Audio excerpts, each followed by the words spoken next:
வந்து 2300 கோடி minus budget. என்ன காரணம்? சிவதாஸ் மீனா அவர்கள் தெரிவித்த அந்த 5 தீர்வுகள், இந்த பல்கலைக்கழகத்துக்கான தீர்வுகள் என்று அவர் மிகச்சிறப்பாக சொல்லிட்டு போனார்.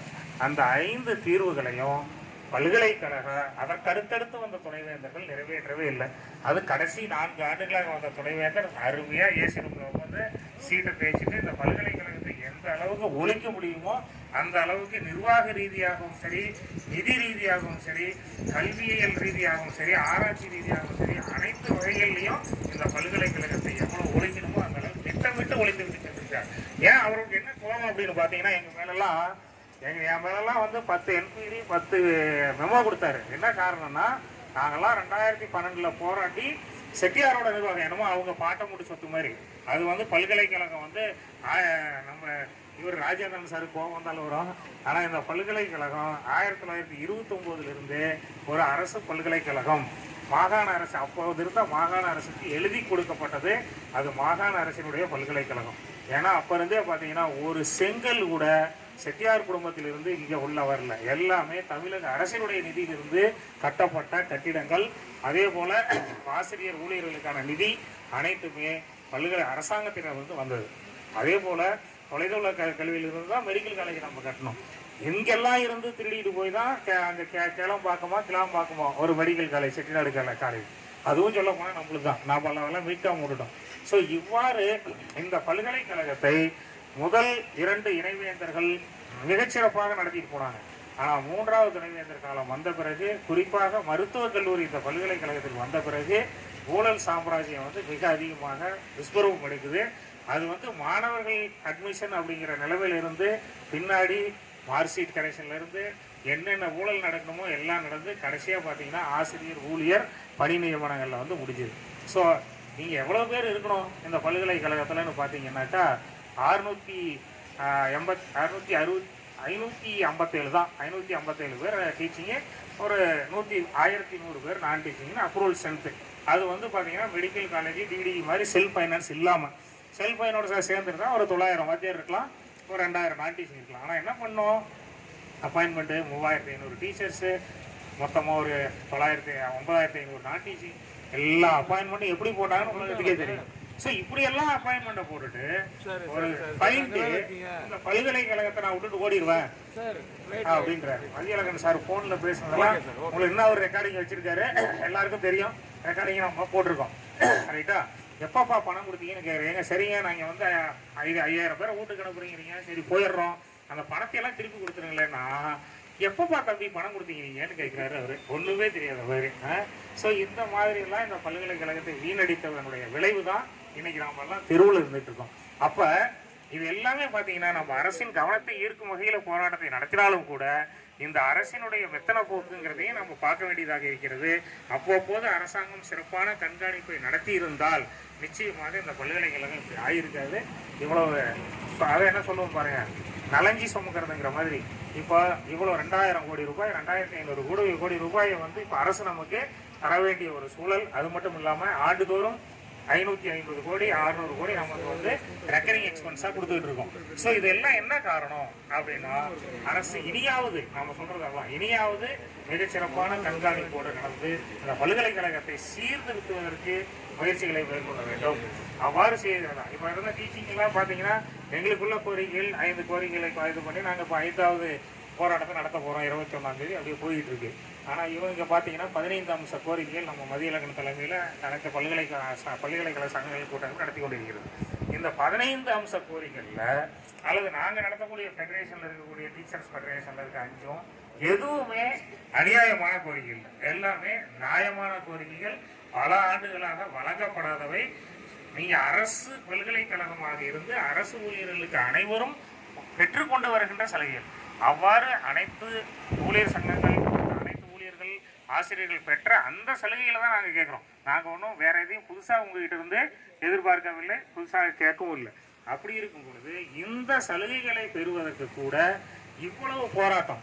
என்ன வேடிக்கைனாக்கா, ஒரு துணைவேந்தர் இருந்தால் உடனடியாக கூப்பிட்டு பேசுறதுக்கான வாய்ப்பாவது இருக்கும். இப்போ பார்த்தீங்கன்னா எந்த ஒரு விஷயத்தையும் நம்ம கன்வீனர் கமிட்டி மெம்பர்ஸ் கிட்ட, ஏன்னா அவங்கெல்லாம் பயங்கர பிஸியஸ்ட் ஆஃபீஸர்ஸ், நம்ம ஜிகேடி சார் ஆகட்டும் அல்லது இப்போ இருக்கக்கூடிய கன்வீனர் திவ்யா மேடம் ஆகட்டும், பயங்கர பிஸி. ஸோ அவங்க வந்து நமது பல்கலைக்கழகத்தினுடைய பிரச்சனைகளை குறைஞ்சபட்சம் வாரத்துக்கு ஒரு நாள் 1 மணி நேரமாவது பதிவாளர் அப்புறம் இங்கே இருக்கக்கூடிய கமிட்டி மெம்பர் 2 பேரையும் கூப்பிட்டு பேசி இந்த பல்கலைக்கழகத்துக்கான முடிவுகளை எடுக்கணும். நீங்கள் பார்த்தீங்கன்னா இன்னைக்கு அன்றாட நிகழ்ச்சிகளாக அன்றாட நிர்வாக நடவடிக்கைகள் கூட நடக்கல. ஏன்னா சில டீன்ஸுக்கு பதவிக்காலம் முடியுது, அந்த டீனு பதவிக்காலம் முடிஞ்சு இருக்கவே கூடாது இருக்காங்க. ஹெச்ஓடிஸ் அதே மாதிரி பதவிக்காலம் முடிஞ்சு போச்சு, சூப்பர்வைசேஷன் வந்துருச்சு, எடுக்கணும் எடுக்கல. அதே போல் நிறைய டைரக்டர்ஸ், ஒரு டைரக்டர் 1 வருஷமாக என்கிட்ட கேட்குறாரு எனக்கு எப்படியாவது ரிலீவ் பண்ணுங்கன்னு. ஏன்னா போன வருஷம் ஜூலை 7ஆம் தேதி அவருக்கு வந்து சூப்பர்வைசேஷன் வந்துருச்சு, ஆனால் அவரை ரிலீவ் பண்ண இது வரைக்கும் முடியல. கண்ட்ரோலர் செக்ஷன்ல இருக்குன்றாங்க. அதுபோல் பல்வேறு இடங்கள்ல அதோட என்ன 3 வருஷம் முடிஞ்சு போச்சு டென்யூர் போஸ்ட், அதையெல்லாம் நீக்கணும்ல, மாற்றி போடணும்ல. இதெல்லாம் வந்து ரொட்டீன் ஃபங்க்ஷன். ஸோ அண்ணாமலை பல்கலைக்கழகத்தில் இந்த கடந்த 4 மாதங்களாக அந்த ரொட்டீன் ஃபங்க்ஷனை கூட சந்திக்கக்கூடிய அதை அட்ரஸ் பண்ணக்கூடிய வகையில் நிர்வாகம் நடவடிக்கைகள் இல்லை. அதுக்கு என்ன காரணம்? இங்கே இருக்கக்கூடிய இந்த நிர்வாகத்தினை அவர்கள் அழைத்து உரிய நேரம் ஒதுக்கி ஒரு வாரத்துக்கு, ஏன்னா இது ஒரு பெரிய பல்கலைக்கழகம், 10 பல்கலைக்கழகத்துக்கு சமமான பல்கலைக்கழகம். அப்போ இந்த பல்கலைக்கழகத்துக்கு ஒரு நேரம் கொடுத்து நமது பதிவாளரையும் சரி அரிச்சல் மேடம் எல்லாம் கூப்பிட்டு என்ன உங்கள் யூனிவர்சிட்டின்னு சொல்லிட்டு 1 மணி நேரம் டைம் கொடுத்து அந்த கொள்கை முடிவுகளை எல்லாம் எடுக்கணும். இந்த பிஹெச்டி ஒரு மேட்ரு பார்த்தீங்கன்னா 1000 பசங்களுக்கு கதிரேசன் வந்து கடைசி வரைக்கும் அவங்களுக்கு அந்த பேனல் கையெழுத்து போடாமே போனாரு. அந்த பசங்க 2 வருஷம் 3 வருஷம் 4 வருஷம் காத்திருக்கக்கூடிய சூழல். அந்த பிஹெச்டி பேனல் இன்னைக்கு வரைக்கும் பிரச்சனை சால்வ் ஆகல. ஜனவரியிலிருந்து சப்மிட் பண்ண தீசிஸ் எல்லாம் இன்னும் தூங்கிட்டு இருக்கு. ஸோ இது மாதிரி சில கொள்கை முடிவுகளை கூட நம்ம வந்து உடனுக்குடன் நடக்கல. அப்படிங்கும் பொழுது நம்ம ஆசிரியர்கள் கிரீவன்சஸ் எங்கே நடக்க போகுது, டீச்சர்ஸு, ஸ்டூடெண்ட்ஸு, எம்ப்ளாயீஸ் எல்லாமே, பென்ஷனர்ஸ். ஸோ இது எல்லாம் எதை நான் காட்டுது அப்படின்னு பார்த்தீங்கன்னா, இந்த நிர்வாகம் உடனடியாக இப்போ முதலமைச்சர் வந்து பல்கலைக்கழக வேந்தராக அறிவிக்கப்பட்டிருக்கார் உச்சநீதிமன்றத்தால். அது வந்து உண்மையிலேயே வரவேற்கத்தக்க விஷயம். இனி துணைவேந்தர்களை உடனடியாக நியமிக்கணும். ஏன்னா ஒரு பல்கலைக்கழகத்துக்கு துணைவேந்தர் இல்லைன்னா என்னதான் நீங்கள் வந்து அதிகாரிகளை போட்டு ஆட்சி செஞ்சாலும் அது தலையில்லாத ஒரு நிர்வாகமாக தான் இருக்கும். தலைமைங்கிறது இங்கேயே இருக்கணும். ஏன்னா அது தன்னாட்சி பெற்ற ஒரு பல்கலைக்கழகம், 10 பல்கலைக்கழகங்களை உள்ளடக்கிய ஒரு மாபெரும் பல்கலைக்கழகத்தில் தலைமையே இல்லை. ஒரு முடிவையும் உடனடியாக எடுக்க முடியாது. அந்த முடிவுகளை எடுக்க வேண்டுமானால் அங்கே இருக்கிறவங்களுடைய அதிகாரிகளுடைய கண்ணசைவு வேண்டும். அவர்களுடைய கண்ணசைவுக்கு வருஷ கணக்கில் மாச கணக்கில் காத்து கிடக்கணும்னா நிச்சயமாக அந்த பல்கலைக்கழகம் சீரழியுமே தவிர வளர்ச்சி அடைவதற்கு வாய்ப்பே இல்லை. அதனால் அரசு இனிமேலாவது இதையெல்லாம் கவனத்தில் கொண்டு துணைவேந்தர்களை உடனடியாக நியமனம் செய்ய வேண்டும். அதே போல் துணைவேந்தர்கள் நியமனம் செய்யலினா கூட அந்த கமிட்டி மெம்பர்ஸ் போடும் பொழுது பிஸியாக இல்லாத ஒரு கொஞ்சம் ஓரளவுக்கு படிப்போல் இல்லாதவர்களாக போடணும். அப்போ தான் அவங்க வந்து இதன் மீது கவனம் செலுத்த முடியும். ஏற்கனவே அவங்களுக்கு அவ்வளவு ஒர்க்லோடு இருக்கும் பொழுது அவர்கள் மீண்டும் மீண்டும் இந்த பல்கலைக்கழகத்தினுடைய பணிகளில் கவனம் செலுத்த முடியாத ஒரு சூழல் இருக்குது. எத்தனை வருஷம்தான் அந்த நம்ம சுதாஸ் மீனா சாருடைய ரெக்கமெண்டேஷன் இம்ப்ளிமெண்ட் பண்ணுவீங்க? அதில் 5 ரெக்கமெண்டேஷனில் முதல் ரெக்கமெண்டேஷன் டெபுடேஷன் இன்னைக்கு வரைக்கும் முடிச்சிட்டிங்களான்னா இன்னமும் 1350 பேர் நாங்கள் லிஸ்ட்டு கொடுத்துருக்கோம் சார், இதான் நடக்குது சார், இதை போயிடுச்சு சார், இதை இப்போ கூட சொல்கிறாங்க ஒரு 2 டிபார்ட்மெண்ட் எடுத்தாச்சு, மீதி எல்லாம் 1350 போயிடுவாங்க அப்படின்னு சொல்கிறாங்க. அப்போ எப்போ தான் முடியும்னு நமக்கு அதுக்கும் ஒரு முற்றுப்புள்ளியே இல்லை. இதை நீங்கள் 2015-14 செஞ்சுருந்தீங்கன்னா 500 கோடி தான் மைனஸ் பட்ஜெட். இன்றைக்கி எவ்வளோ மைனஸ் பட்ஜெட்டு இதெல்லாம் இருக்குது. சரி ரைட்டு, நீங்கள் கடைநிலையில் இருக்கக்கூடிய, இப்போ கூட சொல்கிறேன், கடைநிலையில் இருக்கக்கூடிய ஊழியர்களை எடுத்து அதன் மூலமாக நீங்கள் வந்து ஒரு பல்கலைக்கழகத்தோட நிதி சிக்கலை தீர்க்க முடியாது. அது வந்து நீங்கள் என்ன பண்ணுங்க, பெரிய உயர் பதவியில் உயர் அதிகாரிகளாக இருக்கக்கூடியவங்கள நீங்கள் இன்னும் 10 வருஷமாக ஒன்றுமே பண்ணல. அப்படிங்கும் பொழுது ஏன் இந்த ஹெல்ப்பர் அப்படிங்கிறவங்கள வந்து டார்கெட் பண்ணுறீங்கன்னு எங்களுக்கு தெரில. ஏன்னா இப்போது உள்ள சூழ்நிலையில் இங்கே இருக்கக்கூடிய கடைமட்ட ஊழியர்கள் அனைவருடைய உதவியும் நமக்கு தேவைப்படுது, அனைவருடைய பணியும் அத்தியாவசியமாக இருக்குது. அப்படிங்கும் பொழுது இதையெல்லாம் யோசித்து அரசாங்கம் முடிவு எடுக்கணும். சரி, இது ஹையர் பணி இடத்துல உள்ள பிரச்சனை. போனவங்களுக்காவது அங்கங்கே சொல்யூஷன் ஆச்சுன்னா இல்லை.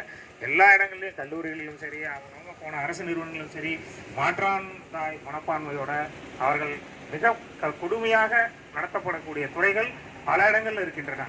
அவங்கெல்லாம் அலுவலகத்தை பார்த்தோம்னா அவ்வளோ கஷ்டமாக இருக்கும். ஸோ அதுக்கும் ஒரு சொல்யூஷன் கிடையாது. அவர்களை சரியான வகையில் ஈக்குவலாக ட்ரீட் பண்ணுறதுக்கு தான் நம்ம அப்சர்வேஷன் ஒரு கோரிக்கை வச்சுருக்கோம். அதை உள்ளெடுப்பு அங்கங்கேயே பணி செய்யக்கூடிய அங்கங்கேயே உள்ளெடுப்பு செய்யுங்க. இங்கே எவ்வளோ தேவையோ அவங்கள இங்கே கூப்பிட்டுக்குங்கிறது தான் நம்மளோட தலையாய கோரிக்கை. அதுவும் அப்படியே இருக்குது. சரி, ரெண்டாவதாக அவர் என்ன சொன்னாருன்னா, இந்த மருத்துவக் கல்லூரி அதை எடுத்துக்கணும்னாரு அரசு. சும்மா அருமையான முடிவு எடுத்தோம். ஆனால் இன்னைக்கு வரைக்கும் ஃபைனல் ஜீவோ போடல. எத்தனை வருஷங்க ஆகும்? 15 வருஷமும் ஆகும் ஃபைனல் ஜீவோ போட்டு அதை எடுக்கிறதுக்கு. அதை எடுத்துருந்தோம்னாக்கா, முழுமையாக எடுத்திருந்தால் அந்த மருத்துவமனை இன்னும் பல்வேறு கட்டடங்கள், புதிய கட்டடங்கள், டாக்டர்கள் நியமனம், எல்லா வகையிலையும் அந்த இது மெடிக்கல் காலேஜ் டெவலப் ஆகிருக்கும். கடலூர் மாவட்ட தலைமை மருத்துவமனைக்கு என்னென்ன தகுதியில் இருக்க வேண்டுமோ அனைத்தும் நிச்சயமாக கிடைச்சிருக்கும். அது நடந்ததா? அதுவும் நடக்கல. அதே போல் வந்து பார்த்தீங்கன்னாக்கா, மூணாவதாக அவர் சொன்னது அஃபிலியேட்டட் காலேஜஸ், அதை கொண்டுட்டு வந்தோம். ஆனால் கொண்டுட்டு வந்துட்டு அந்த நிர்வாகத்துக்கு தலை சிறந்த ஆசிரியர்களை நியமிக்காமல் திருட்டு பையங்களை கொண்டு போய் போட்டாங்க. ரைட்டா? இந்த பக்கத்தில் ஒரு துறையில் இருந்து 74 வயசு ஆயிடுச்சு அவருக்கு. அவர் இங்கே இருக்கும் பொழுதே ஒரு ரிசர்ச்சும் பண்ணல, ஒரு டீச்சிங்கும் பண்ணல. அவரை கொண்டு போய் அங்கே அட்வைஸராக போட்டால் எப்படி இருக்கும்? அதுக்கப்புறம் அதுக்கு கீழே இருக்கிறவங்க எல்லாரும் போயிட்டு விசிட்டு, என்ன கல்லூரியினுடைய பாடப்பிரிவுகள், புதிய பாடப்பிரிவுகள், மற்ற பாடப்பிரிவுகள் எல்லாம் அங்கீகாரம் கொடுக்கறதுக்கு போகிறோம். ஒரே குரூப் தான் போவோம். ஒரு 10 பேர் போயிட்டு வாங்குறத வாங்கி கொண்டாந்து அழகாக வந்து அந்த கண்ணப்புரட்டை கொடுத்துருவோம். அவ்வளோதான் அங்கீகாரம் கொடுக்கப்படும். ஸோ அந்த அஃபிலியேட்டட் காலேஜை சிறப்பான முறையில் நம்மக்கிட்ட வந்த குழந்தை, வந்து விழுந்த குழந்தை, வடியில் விழுந்த குழந்தை, அது எந்த அளவுக்கு நம்ம வளர்த்தெடுத்துருக்கணும், ஒன்றும் நம்ம செய்யலை. ஊழலினுடைய உச்சகட்டம். இன்னைக்கு கூட நானும் செல்வராஜ் நிற்கிறோம். பசங்க வந்து எக்ஸாம் ஃபீஸ் கட்ட முடியாமல் இங்கே வந்து எல்லாம் நின்றுட்டு அல்லாடிட்டு இருக்காங்க, ஃபஸ்ட் இயர் பசங்க. என்ன காரணம்? முறையான அறிவிப்புகள், முறையான வழிநடத்தல்கள் அஃபிலியேட்டட் காலேஜில் இல்லை. நம்ம எக்ஸாம் சிஸ்டத்தை பற்றி அதை வந்து அங்கே நம்மளுடைய ரெப்ரஸன்டேட்டிவ் அனுப்பி மாணவர்களை உரிய நேரத்தில் பணம் கட்ட வைக்கக்கூடிய அந்த செயல்களை எல்லாம் நாம் ஏன் செய்ய மாட்டோம் அப்படிங்கிறது. ஸோ அதுக்கு அடுத்ததாக வந்து பார்த்தீங்கன்னா, இந்த சேங்ஷன் ஸ்ட்ரென்த் இன்க்ரீஸ், அது வந்து இப்போ நம்ம எதுவும் கொஸ்டின் பண்ண தேவையில்லை. ஏன்னா 96க்கு அப்புறம் சேங்ஷன் ஸ்ட்ரென்த் இல்லைனாலும் இப்போ இருக்கிற அத்தனை பேருக்குமே அவங்க தான் சேலரி கொடுக்குறாங்க. அதனால் இப்போ ஒரு இந்த தரீன் கமிட்டி படி ஒரு முடிவு எடுத்திருக்காங்க. எவ்வளோ தான் இனிமேல் டீச்சிங் ஸ்ட்ரென்த்து, எவ்வளோ தான் நான் டீச்சிங் ஸ்ட்ரென்த்துன்னு ஒரு முடிவு எடுத்துட்டாங்க. அந்த கமிட்டியினுடைய அப்ரூவல் எல்லாம் ரெடியாக இருக்குது. சிண்டிகேட்டில் பாஸ் ஆகிங்கன்னா அது முடிவு வந்துடும். அதன் அடிப்படையில் தான் இந்த தடவை 450 கோடி ரூபாய் இவங்க வந்து கிராண்டாக ஒதுக்கியிருக்காங்க. அது வந்து பார்த்தீங்கன்னா அடுத்தடுத்து வர்ற வருஷங்களில் பிளாக் கிராண்டாக மாறிடும். ஸோ இது மாதிரி ஒவ்வொரு அந்த சிவதாஸ் மீனாவினுடைய கோரிக்கைகள் ஒவ்வொன்றும் உடனுக்குடன் நிறைவேற்றாதான் இந்த நிதி சிக்கல் ஒவ்வொரு நாளும் அதிகரித்ததுக்கு காரணம். ஸோ இவற்றையெல்லாம் இனியாவது கருத்தில் கொண்டு இப்போ பாருங்கள், நம்ம சங்கங்களின் கூட்டமைப்பு வச்சுருக்காங்க ஒரு 15 அம்ச கோரிக்கைகள். இதில் எல்லாமே எல்லாருடைய கோரிக்கைகள், இன்க்ளூடிங் டீச்சர்ஸ் ஃபெடரேஷனுடைய கோரிக்கை அதில் இருக்குது. ரைட்டுங்களா? ஆனால் நான் தனியாக போராடினாலும் எங்களது 5 அம்ச கோரிக்கைகள் இதில் உள்ளடக்கம் தான். அதனால் இந்த கோரிக்கைகளை உடனடியாக அழைத்து பேசி, தலைவர்களை அழைத்து பேசி இந்த அரசு தீர்வு கண்டுவிட்டால் பல்கலைக்கழகத்தினுடைய வளர்ச்சி அரசு எதிர்பார்ப்பதை விட பல மடங்கு நடக்கும். நீங்கள் எந்த ஒரு இன்சென்டிவ் கொடுக்க மாட்டீங்க, இன்க்ரிமெண்ட் கொடுக்க மாட்டீங்க, 7th பே அரியர் கொடுக்க மாட்டீங்க, ப்ரொமோஷன் கொடுக்க மாட்டீங்க. அப்படி இருக்கும் பொழுது அவங்கள நான் எப்படி வந்து அதிகாரிகள் வந்து வேலை வாங்க முடியும்? அவங்களுக்கு ஒரு உற்சாகத்தை கொடுக்கணும். ஒரு இன்சென்டிவ்னுடைய மீனிங் என்ன தெரியுமா? ஊக்கத்தொகை. அவங்க வந்து ஒரு வருஷம் வேலை பார்த்துட்டாங்க, அடுத்தடுத்து உற்சாகமாக அந்த வேலையை நோக்கி பணி செய்யணுங்கிறதுக்கு தான். அதற்காக தான் நம்ம வந்து ஆனுவல் இன்க்ரிமெண்ட் கொடுக்குறோம். அதே போல் இங்கே இதுலலாம் பிஹெச்டி இன்சென்டிவ் கொடுப்போம், எம்பி கொடுப்போம். எதற்காக அதை கொடுக்குறோம்? அந்த எந்த மானிட்டரி பெனிஃபிட்டும் கிடையாது. ரிட்டையர்ட் ஆகி வீட்டுக்கு போனால் ஒரு செக்யூர்டு லைஃப் கிடையாது. என்ன ஒன்றையும் கிடைக்காது. ஒரு 2 செக்கு கொடுப்பாங்களா, அது கூட இப்போ கொடுக்கறது கிடையாது. ரைட்டா? போயிட்டு ஒரு வாழ்த்து, ஏதோ ஒரு சாலை போட்டு போயிட்டு வா, அவ்வளோதான். நீங்கள் 30-35 வருஷம், அதுவும் போன வருஷம் பார்த்தீங்கன்னா நம்ம லிப்ரா ஹாலில் 1.5 மணி நேரம் காத்திருக்க வச்ச புண்ணியவான் போன வயசு. 1.5 மணி நேரம் உட்கார வச்சுட்டு அவங்களுக்கு வந்து அந்த வாழ்த்து சொல்கிறது கூட வரல. அப்புறம் 1.5 மணி நேரம் கழிச்சு வந்தார். ஸோ அவள் தான் நான் அந்த ஓய்வு பெறுவர்களுக்கு கொடுக்கக்கூடிய மரியாதையாக பல இருக்குது. அதனால் அரசாங்கம், தமிழக அரசை நாம் நம்பி இருக்கின்றோம். அதனால் இப்பொழுது வேந்தராகவும் வந்திருக்கின்றார் முதல்வர். அவர் வந்து இதில் தனி கவனம் செலுத்தி ஒரு நேர்மையான துணைவேந்தர்களை அனைத்து பல்கலைக்கழகங்களுக்கு நியமிப்பதை உறுதி செய்து இந்த பல்கலைக்கழகத்தில் உள்ள அனைத்து பிரச்சனைகளையும் கேட்டறிந்து உடனடியாக அவர் தீர்ப்பாரானால் உயர்கல்வியில் நம்மளுடைய வளர்ச்சி அபரிதமாக இப்போவே இருக்குது. அது வந்து இந்தியாவில் எந்த மாநிலத்தையும் விட மிக அதிக அளவில் நம்மளுடைய கல்வி வளர்ச்சி, உயர்கல்வி வளர்ச்சி உச்சத்தை எட்டும். அதற்கு இந்த பல்கலைக்கழகங்கள், நமது பல்கலைக்கழகம் மட்டுமல்ல, அனைத்து பல்கலைக்கழகங்களையும் இந்த நிதி சிக்கல் ஒரு மிகப்பெரிய பிரச்சனையாக இருக்குது. மதுரை காமராஜ் எடுத்துக்கிட்டிங்களா அதே பிரச்சனை, பாரதியார் எடுத்தாலும் அதுதான், பாரதிதாசன், அதே போல் சென்னை, முதுபெரும் பல்கலைக்கழகம் சென்னை பல்கலைக்கழகத்திலும் இதே நிதி சிக்கல் தான். அதனால் இந்த நிதி சிக்கல்களை தீர்க்கும் வகையில் தமிழக அரசு உடனடியாக ஒரு கமிட்டி இப்போ ஏற்பாடு பண்ணிட்டு இருக்காங்க. அந்த கமிட்டியை அமைத்து அனைத்து பல்கலைக்கழகங்களுடைய பிரச்சனைகளையும் ஆராய்ந்து உரிய நிதி ஒன் டைம் தான் நீங்கள் கொடுக்க போகிறீங்க.